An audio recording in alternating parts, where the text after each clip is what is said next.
that we here highly resolve these dead shall not have died in vain, that the nation shall have a new birth of freedom, and that government of the people, by the people, for the people, shall not perish from the earth. This nation under God shall have a new birth of freedom. This nation under God shall have a new birth of freedom. This nation under God shall have a new birth of freedom. This nation under God shall have a new birth of freedom. This nation under God shall have a new birth of freedom. This nation under God shall have a new birth of freedom. This nation under God shall have a new birth of freedom. That this nation under God shall have a new birth of freedom. That the nation shall have a new birth of freedom. That tells you that this war on Christmas is really the tip of the spear when it comes to a greater battle that's brewing. And that battle that's brewing is those who would want to take God out of our society, out of our culture, which will lead to ruin, as history has proven.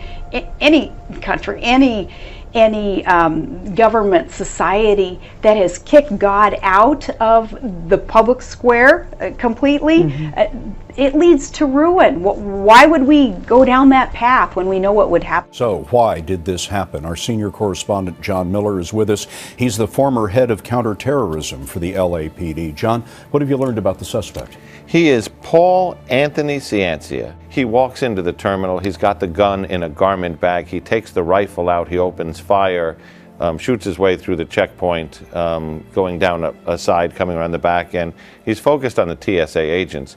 Inside the bag, we are told investigators came up with notes saying that the TSA were fascists and pigs, anti-American rantings, anti-TSA rantings, and references to the New World Order, which is kind of a growing conspiracy group that believes the world is going to be taken over by forces in black helicopters and so on.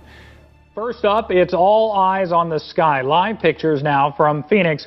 For the second night in a row, military training exercises are underway around the valley. And within the last half hour, the Phoenix Police Department has confirmed to 3TV that they are supporting Department of Defense training around the city. There have been a lot of helicopters seen all across the valley tonight. Our own Bruce Hafner has reported seeing military helicopters flying low over the Scottsdale area.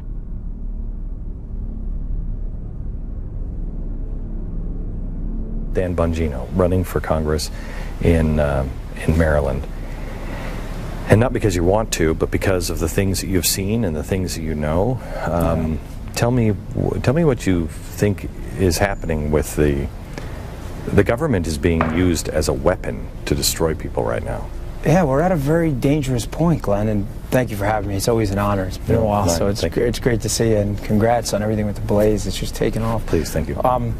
Yeah, we're in a lot of trouble. The president sees government, and I think it's because of his lack of experience and maybe community organizing in the past is like this shiny new toy, which for all the disagreements I had with Clinton, Carter, and Bush, there were always limits. There was that line you just didn't cross.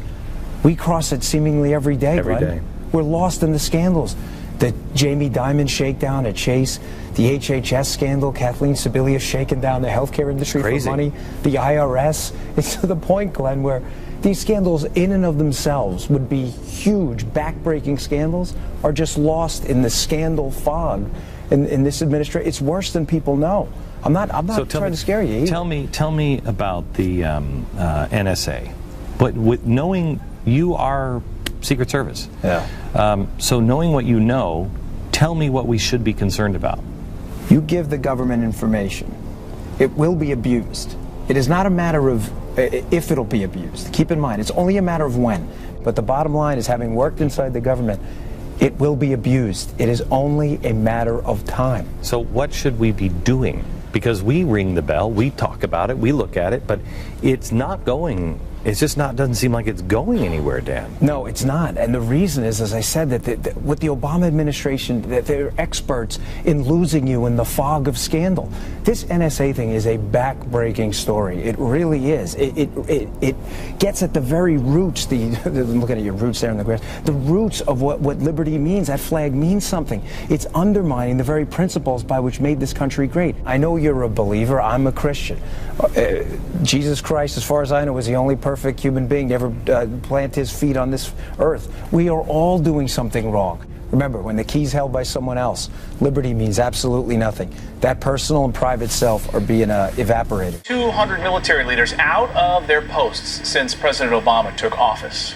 Why are we seeing this purge of some of our greatest leaders, and what effect will this have on our national security? A lot of these guys disagree professionally with the White House, and as a result, they're getting fired. Georgia restaurant owner who proudly makes it his mission to honor those who have served our country, now facing a fight over a U.S. flag that he flies at his establishment. Darren Miller says he was cited by the city for showing his appreciation to the troops. The city now, where it was a violation of in the right-of-way, now they're backpedaling a little bit, saying now it's a permit issue. And I just don't think I should have to pay money to fly the American flag or support our men and women in uniform. Yeah. And I refuse to. Absolutely right. Dean, what do you think this says about our country that you weren't able to fly your flags? Well, I think, it's a shame. Should high school students say the Pledge of Allegiance before class? Well, according to the school district, no. Last night, they voted down a proposal that would require the teenagers to recite the pledge every day. The reason? Board members decided there's not enough time during the day to say it. We felt that we wanted to make it clear that at the high school level, we do not,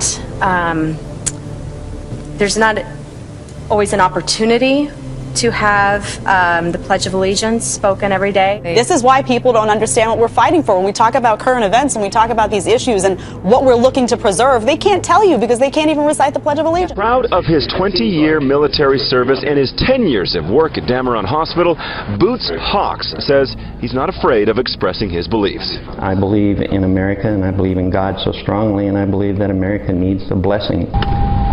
The phrase, God bless America, has been in Hawks' work email signature for more than a year. But just days before Veterans Day, Hawks says the hospital asked him to remove it. He says he did remove it before he sent another email. Yet the next day, he was called into the office. I was going to be put on administrative leave immediately, and this was last Friday, right before the Veterans Day weekend. In the end, Hawks just wants to be able to put God bless America back on his email signature. Meanwhile, an American soldier fighting for faith after an army briefing slaps a hate group label on a well-established traditional Christian ministry. That's right. The presentation linked the American Family Association to hate groups such as the Ku Klux Klan, neo-Nazis, Black Panthers, and the Nation of Islam. The soldier was so enraged, the fearful punishment for his own Christian values, he reached out to our own Todd Starnes. Yeah, this happened out at Camp Shelby in Mississippi, and the soldier was part of 50 active duty and reservist troops that had to attend this mandatory session. And in this session, they certainly did label the American Family Association, which is a well-respected Christian ministry, as an example of a hate group. And this soldier snapped a photograph that he sent me showing the slideshow presentation, and also another briefing, and I believe this was in the Air Force, labeled evangelical Christianity and Catholicism as examples of religious extremism. So there's something going on here. The Pentagon, we tried to talk to them. They told us we needed to talk to the Army. And at that point, the Army, well, it's been almost 24 hours and we still haven't heard back from them. A U.S. soldier in our Army spoke out. He said this: I had to show Americans what our soldiers are now being taught. I couldn't just let this one pass. I was completely taken back by this blatant attack, not only on the AFA, but Christians in our beliefs. Your thoughts on that? Elizabeth, for the past 5 years under the Obama administration, we have seen a significant increase in anti-Christian rhetoric and activity in the military. It all started with a traffic stop for speeding, but it quickly escalated into a very dangerous situation. In the end, a 14-year-old was charged with attacking a state trooper. His mother is facing felonies, and now there are questions about why one officer fired at a minivan full of children. You're doing 71 back there and a 55, okay? Oriana Farrell and a state police officer are arguing over a ticket just south of Taos. I'll be right back. Go ahead and turn the vehicle off for me. But as the cop walks off, Farrell does the opposite, pulling away instead. So he pulls her over again. The officer isn't too happy. Get out of the vehicle. Get out of the vehicle right now. You can see the officer try to pull Farrell out while the 5 kids inside scream. Finally, Farrell agrees to get out and talk, but the conversation doesn't last long. Turn around and face your vehicle. Man, listen to me. Farrell and the cops struggle as she tries to get back into the van. While that happens, the 14-year-old gets out again. And this time, he rushes the officer, trying to defend his mom. After a short tussle, the boy runs back into the minivan.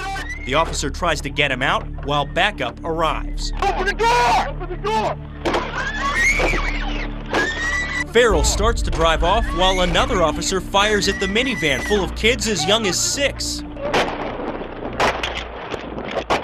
What would you think if police pulled you over and asked for a DNA test? One woman says it happened to her and she called NBC5 to investigate the suspicious stop. NBC5's Scott Gordon has been looking into the roadblock in Fort Worth. Kim Cope was on her lunch break Friday driving north on Beach when she came across 2 police cars with lights flashing. Yeah, they were about right in here. She says the uniformed officers directed her into this parking lot. I gestured to the guy in front that I just wanted to go straight, but he wouldn't let me and forced me into a parking spot. Once parked, she says she couldn't believe what she was asked next. They were asking for cheek swabs. They would pay you $10 cash for that. They would also, if you let them take your blood, they would pay you $50 for that. Or at the very least, she says, they wanted to test her breath for alcohol for free. It just doesn't seem right that you would be forced off of the road when you're not doing anything wrong. The federal agency confirms they're doing this in 30 cities across the country. You can't just be pulled over randomly or for no reason. But civil rights attorney Frank Colosi questions whether such stops are constitutional. I don't know, it just doesn't seem right. It just doesn't seem right that they should be able to do any of it. I mean, if it's voluntary, it's voluntary. And again, none of it felt voluntary at all. We should make it clear the people actually doing the survey were government contractors. The Federal Traffic Safety Administration did not respond to our specific questions. After people get off a plane, the new airport exits are getting some strange looks. Some think they look like a science fiction intergalactic time machine. I was expecting to get transported somewhere like on Star Trek. I thought, yeah, we finally got there. Others were wondering if it was an X-ray chamber or might fill up with dollar bills like on a game show. Yeah, it was odd. I'm like, where'd they come up with this? I'm not sure what it is. Doors will open and close automatically. The voice giving instructions is futuristic, but the new exit portals are just part of the Syracuse Airport's $60 million renovation. To keep the passenger area secure, passengers leaving enter the portal, wait for one door to close, and then the other one opens. The portal is one way. If anyone tries to get back into the secure area, the door automatically locks. Syracuse may be the first airport in New York State to have the new exit portals, but the airport commissioner says they will likely be showing up at airports around the country very soon. Employees at this KFC in West Lafayette, Indiana no longer need a password to sign into their cash registers. They come in and they put their finger on a fingerprint mechanism and it just automatically clocks them in. Biometrics, once considered a far-fetched technology, is becoming an everyday reality. From signing onto your phone, accessing your bank account, to entering a secured room. Your unique features are the key to unlocking anything worth safeguarding.